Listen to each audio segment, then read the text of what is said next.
நான் ராஜகம்பீரன்ட்ட தான் வரணும்னு. ராஜகம்பீரன் சார், விஜயினுடைய இந்த மாற்றம் தமிழகத்துக்கு வந்திருக்கிறதே திராவிட கட்சிகளுக்கு எதிரான வாக்குன்னு சொன்னா, அடுத்து வரக்கூடிய அண்ணாமலை அந்த கருத்தை தான் பல வருஷமா பேசிக்கிட்டு இருக்காரு.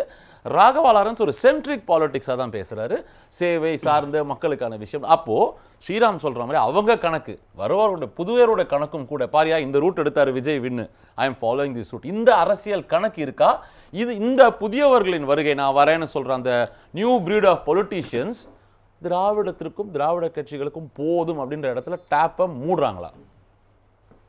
விஜய் அவர்கள் தந்தை பெரியார் தான் எனக்கு எங்கள் கட்சிக்கு வழிகாட்டின்னு முழுசா ஃபாலோ பண்றாங்களா இல்லையாங்கிறதுல வேணா விமர்சனம் இருக்கலாம். ஆனா அப்படி ஒரு கருத்தை முன்வைக்கிறாரா இல்லையா?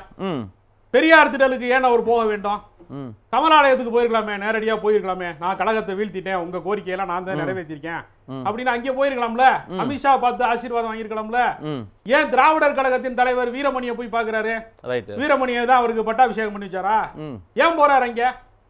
அப்ப அவர் குறிப்பிடக்கூடிய அரசியல், அம்பேத்கர் அரசியலை பேசுறாங்க, அவங்க அஞ்சலை அம்மாவை காட்டுறாங்களே, அதெல்லாம் என்ன அடிப்படையில்? அதெல்லாம் வலதுசாரி அரசியலுக்கான முகங்கள் ஆகுங்களா?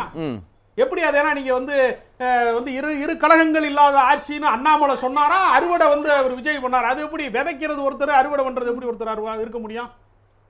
அண்ணாமலை மதவாத அரசியல் தமிழ்நாட்டில் எடுபடலைன்னு மாறுவேட போட்டியில கலந்துக்கிறதுக்காக தனியா இயக்க ஆரம்பிக்கிறாரு. மதவாத அரசியல் தோற்று போனதுக்கான அடையாளங்க அது. தமிழ்நாட்டு மண்ணிலே நீங்கள் கழகங்கள் இல்லாத அரசியலை, பெரியார் இல்லாத அரசியலை, திராவிடம் இல்லாத அரசியலை நீங்கள் நிகழ்த்தவே முடியாது என்பதற்கு தோற்று போனதற்கான அடையாளங்க அண்ணாமலை. அதே திராவிட, நீங்க சொல்லக்கூடிய திராவிட கட்சிகளும் எதிர்பார்த்ததை விட மிகப்பெரிய தோல்வியை சந்திச்சிருக்கு இல்லையா? அது அதிகார போட்டியில சில நேரம் முன்ன பின்ன தாங்க வரும். எந்த கட்சியுமே ஜெயிச்சுக்கிட்டே இருக்குமா? இது என்ன பேச்சு இது? பினராயி விஜயன் 10 ஆண்டு காலம் ஆட்சியில் இருந்தாரு, இப்ப தோல்வி அடைஞ்சிருக்கிறாரு. அதுக்காக இனிமே கம்யூனிஸ்ட் கட்சி அழிஞ்சிருமா? சிபிஎம் அழிஞ்சிருமா? இனிமே அப்படி கிடையாது. திமுகவும் எதிர்கட்சி வரிசையில தானே இருக்காங்க. திமுக தானே இன்னைக்கு தமிழ்நாட்டில் நடக்கக்கூடிய அத்தனை பிரச்சனைகளுக்கு குரல் கொடுக்கக்கூடிய இடத்துல அவங்க தானே இருக்காங்க. எடப்பாடி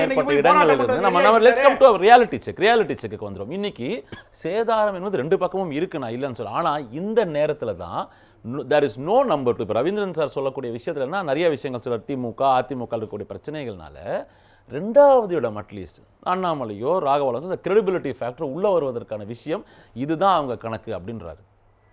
எங்க ராகவா லாரன்ஸ் நம்மகிட்ட பொதுமக்கள்கிட்ட கருத்து கேட்கிறாரு, நான் வரவான்னு. எங்கேயாவது பொதுமக்கள்கிட்ட கருத்து கேட்டது வரைக்கும் யாராவது அரசியலுக்கு வந்திருக்காங்களா? இது என்ன கணக்குன்னு எனக்கு தெரியல. அப்படி என்ன வருகணும்? அதுக்கு ஒரு ஓட்டெடுப்பு நடத்துவாங்களா? அப்ப நான் அரசியலுக்கு வரலாமா? அது என்ன அர்த்தம்னா, நான் வரப்போறேங்கிறதுக்கான ஒரு முன்னறிவிப்பு. சினிமாக்காரங்க ட்ரெய்லர் வெளியிடுவாங்கல்ல, இசை வெளியீட்டுலாம் வெளியிடுறாங்கல்ல, அது மாதிரி அவர் என்ன சொல்றாருன்னா, நீ திடீர்னு ராகவா லாரன்ஸ் டீசர் லான்ச் அதுதான் திருச்சி கிழக்குல குதிச்சுட்டாருன்னு சொல்லுவீல்ல நீங்க. என்ன சினிமாக்காரன் பூரா கிளம்பி வர்றாங்க. அடுத்து தனுஷ் வருவாரு, சிவகார்த்திகேயன் வருவாரு, பிரதீப் ரங்கநாதன் தான் ட்ரெண்டிங்ல இருக்காரு. அடுத்த முதலமைச்சர் பிரதீப் ரங்கநாதன் தான். இன்ஸ்டாகிராம்ல அவருக்கு தாக்கம் அதிகமா இருக்கு. அப்படி யாராவது கிளம்பி வர்றாங்கிற விமர்சனம் வரக்கூடாதுங்கிறக்காக நான் கோயில் கட்டினேன், நான் சோறு போட்டேன், நான் மெரினாவில் போய் ஜல்லிக்கட்டு போராட்டத்தில் நின்றேன், நான் நிறைய பேருக்கு நன்மை செஞ்சிருக்கேன், அதுக்கு பிரதிபலனா எனக்கு ஏதாவது அரசியல தலைவராக்கி விடுங்கன்னு அவர் கேட்கிறாரு. ரைட்டு. அப்ப ராகவா லாரன்ஸ் மக்கள்கிட்ட அதை அவர் வருவதற்கான பாதையை அவரே தயார் செய்கிறார். அப்படித்தான் நம்ம பார்க்கணும். அண்ணாமலையை பொறுத்தவரையில மதச்சார்பற்ற அரசியலுக்குள்ள நான் போக போறேன் அப்படின்னு சொல்லிட்டு பாஜக இருக்கிற ஆளை பூரா கூட்டிட்டு போறாரு. இது நீங்க எந்த கணக்குல? அப்ப அந்த சித்தாந்தம் தோற்று விட்டது என்பதை ஒப்புக்கொள்கிறார்கள். அதுதான் உண்மையான கணக்கு. அதனால இவர்கள்லாம் பெரிய தாக்கத்தை உண்டாக்கிடுவார்கள்னா, அப்ப நீங்க போய் நிதி ஆயோக் கூட்டத்தில் போய் விஜய் கலந்துக்கிறாரு, அங்கே போய் என்ன கேட்கிறாரு?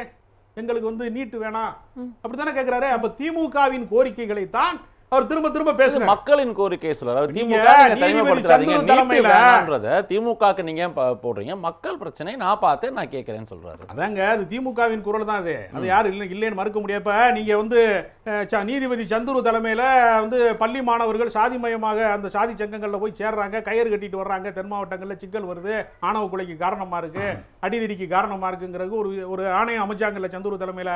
அவங்க சொன்ன கருத்தை தான் இன்றைக்கு பள்ளி கல்வி அமைச்சரா இருக்கிறவரு ராஜ்மோகன் சொல்றாரு, கயிறை கட்டிட்டு வரக்கூடாதுன்னு சொல்றாரு. அப்ப நீங்க எங்க இருந்து திராவிட இயக்கங்கள்ல இருந்து அவங்க வெளியேறாங்க? நீங்க எந்த இடத்துல சொல்றீங்க? அவங்க என்ன வலதுசாரிகளுக்கான குரலில் அவர்கள் இன்னும் பேசவே இல்லை. நமக்கு என்னன்னா, அவங்க முழுமையான திராவிட இயக்க கோட்பாட்டுக்குள்ள முழுமை பெறவில்லைன்னு தான் விமர்சனம் இருக்கிறதே தவிர அந்த கருத்தை தான் அவர்களும் பேசுகிறார்கள். அது எப்படி நீங்க திராவிடத்துக்கு எதிரான இடத்துல போய் அவரை நிறுத்துவீங்க? அப்படி சொல்லவே முடியாது. இதெல்லாம் என்னன்னா இவர்களுடைய ஆசை. தமிழ்நாட்டிலே திமுக அதிமுக வீழ வேண்டும்னா அதிகாரத்துல தான் விழுந்திருக்கு.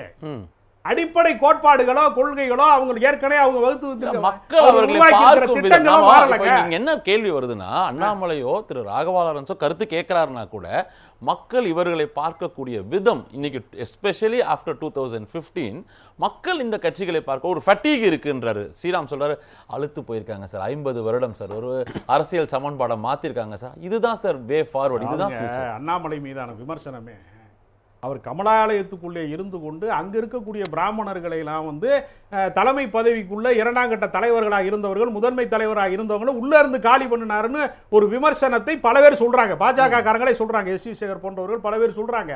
அது மட்டும் இல்ல, 2 ஆண்டுக்கு முன்பு அவருடைய பிறந்த நாளைக்கு வந்து அவர் பாஜக மாநில தலைவராக இருக்கிற போது பாஜகவில் அவருடைய ஆதரவாளர்கள் அடித்த சுவரொட்டியில போஸ்டர்ல என்ன தெரியுமா போட்டாங்க? திராவிட செல்வன் அண்ணாமலைக்கு பிறந்த நாள் வாழ்த்துக்கள்னு போட்டாங்க. அண்ணா சாலை முழுக்க, மவுண்ட் ரோடு முழுக்க போஸ்டர் ஒட்டப்பட்டிருந்தது. நான் பார்த்து ரொம்ப அதுதான் முன்னெடுக்கிறாரா இப்போ? அப்ப நீங்க பாஜக இருந்தாலும் நீங்கள் திராவிட செல்வனாகத்தான் இருக்க முடியுமே தவிர, நீங்கள் பாஜகவை விட்டு வெளியேறினாலும் திராவிட கொள்கை பேசி நீங்க ஏமாத்துறதுக்காவது பேசியாகணுங்க.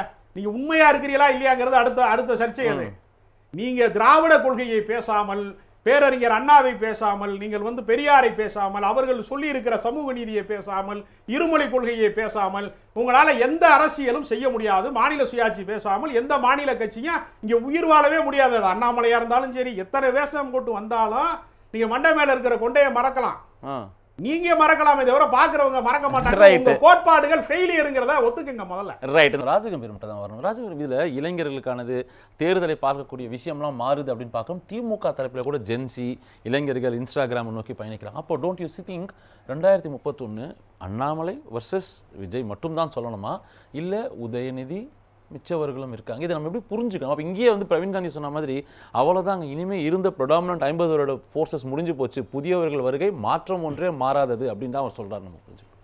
அதாவது திமுகவிலிருந்து அதிமுக தோன்றுகிற போது, ஏன்னா பிம்ப அரசியலுக்கு பிதாமகன் எம்ஜிஆர் தான், அதனால் அங்கிருந்து அதை பேச வேண்டி இருக்கிறது.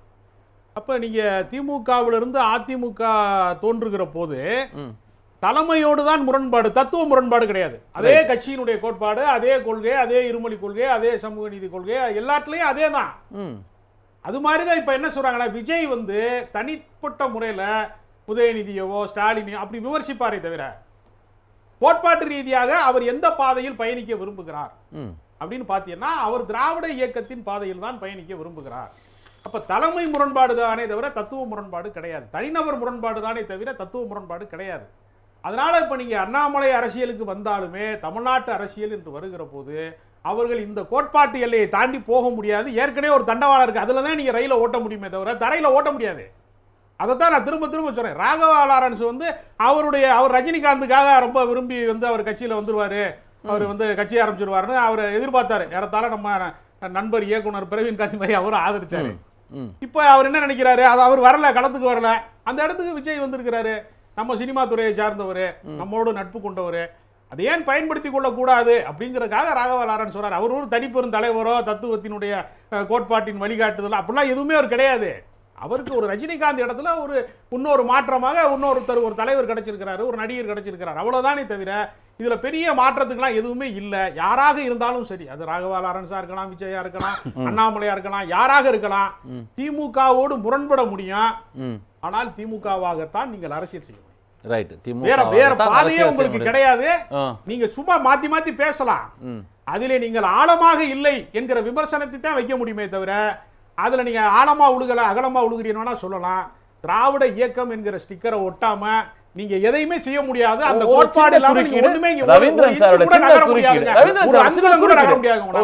ராஜகம்பீரன் அப்பியாசோட கருத்துக்குள்ள நான் முரண்படல, அந்த சினிமா ஹீரோக்களோட மைண்ட் செட்டுக்குள்ள நான் வர்றேன். இப்போ விஜய் வந்து ஒரு எம்ஜிஆரோட 4.6 விழுக்காடு அதிகம் எடுத்த ஒரு ஹீரோ ஆயிட்டாரு. அவருக்கு தன் பாப்புலாரிட்டிக்காக ராகவா லாரன்ஸ் கேண்டிடேட்டா சொல்றது ஏத்துக்கிறதுக்கு மனசு வருமா? இது ஒரு பெரிய கொஸ்டின். ஏன்னா அந்த சினிமா ஹீரோக்கள் வந்து தங்களை முன்னிறுத்தி களத்துக்குள்ள நிற்கக்கூடியவர் தான். இன்னும் சொல்ல போனா ஒரு 15 ஆண்டுகளுக்கு முன்னாடி விஜய் சென்ட்ரிக்கான ஒரு ஆலோசனை கூட்டத்தில் நண்பரோட போகும்போது எஸ்.ஏ. சந்திரசேகர் சொன்னாரு, நானும் விஜயும் அண்ணாவும் எம்ஜிஆர் மாதிரின்னு சொன்னாரு. அப்ப நான் தான் சொன்னேன், அண்ணாவும் எம்ஜிஆர்னா 15% தான், எம்ஜிஆர் மட்டும் 30க்கு மேல எடுத்தாருன்னு சொன்னேன். என் கருத்து அன்னைக்கு விஜய் வந்து என்ன தனியா கூப்பிட்டு பாராட்டினாரு. அப்போ தங்களோட இமேஜ், தங்களோட ஹீரோயிசம் நினைக்கக்கூடியவங்க இன்னொரு ஹீரோவை கேண்டிடேட் ஆட்டு அக்செப்ட் பண்ணி டிக்கெட் கொடுப்பாங்களாங்கிறது ஒரு பெரிய கேள்விக்குறியா நான் பார்க்குறேன். சகோதரர் வந்து அவர் அதை ஒரு கேரி ஃபார்வர்டாட்டு அது நடக்குங்கிற லெவலில் ராஜகம்பீரன் அப்பா சொன்னாலும் அதுக்கு வந்து அந்த இமேஜ் வளையத்தில் இன்னொரு ஹீரோவுக்கு வந்து ஒரு ஹீரோ லீடரா இருக்கவர் வந்து ஏத்துக்குவாராங்கிறது எனக்கு ஒரு கேள்விக்குறியா தான் நான் அதை பார்க்கிறேன். இல்ல எனக்கு ரொம்ப ஒரே ஒரு சுருக்கம், கருத்து ரொம்ப இருக்கு. சுருக்கம். ஒரே வரி தான், ரொம்ப ஒரு வரி சுருக்கம். நேரம் இல்ல. தான், ஒரு வரி தான். ஒரே ஒரு ஸ்ரீநாத்னு ஒரு நடிகர் இருக்கார்ல, அவர் இப்ப அமைச்சரா இருக்கார், மீன்வளத்துறை அமைச்சரா இருக்கார். அவர் ஒரு நடிகர் இமேஜ்ல இருக்கிறாருங்கிறதுக்காக அவர் வந்து ஒரு சிறிய நடிகர். அது மாதிரி தான் Raghava Lawrence Right, I get your விஜயனுடைய பிம்பத்தோட ஒப்பிடும்போது ஒரு சிறிய இமேஜ் கொண்டவரே. அதனால எல்லாம் அவங்க அப்படி ஒப்பிட்டு Right, I get your அவசியம் இருக்காதுன்னு நான் நினைக்கிறேன்.